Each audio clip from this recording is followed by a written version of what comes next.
अब आप उनके समक्ष श्री रामचरितमानस के बालकांड के श्री रामचरितमानस के बालकांड से आप प्रसंग सुनिए। कहा गया है कि राम कथा सुंदर करतारी, राम कथा सुंदर करतारी, संशय विहंग उड़ावन हारी। राम कथा सुंदर करतारी, संशय विहंग उड़ावन हारी। राम कथा कलि बिटप कुमारी, सादर सुनहु गिरिराज कुमारी।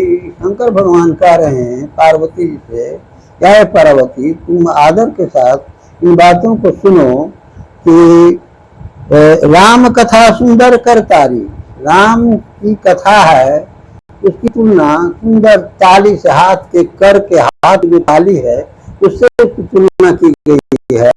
और संशय प्रकार के संदेह या शंका की बात होती है, तो संशय रूपी पक्षी को उड़ाने के लिए हाथ की ताली की ध्वनि पर्याप्त है, काफी है, उससे संशय दूर हो जाता है। कहने का तात्पर्य यह है कि राम की कथा सुनने से जीवन में किसी प्रकार की शंका होती है, वो शंका का समाधान स्वतः हो जाता है। राम की ऐसी कृपा होती है, किसी भी तरह का संदेह शंका स्वतः समाप्त हो जाती है। और दूसरी पंक्ति में कहा गया है कि राम कथा कलि बिटप कुठारी। फिर राम की कथा की तुलना, राम की कथा एक वृक्ष, कलयुग के एक वृक्ष के समान है जो कुठारी, वो राम कथा कलि बिटप कुठारी, उस वृक्ष राम कलयुग रूपी वृक्ष को काटने के लिए राम कथा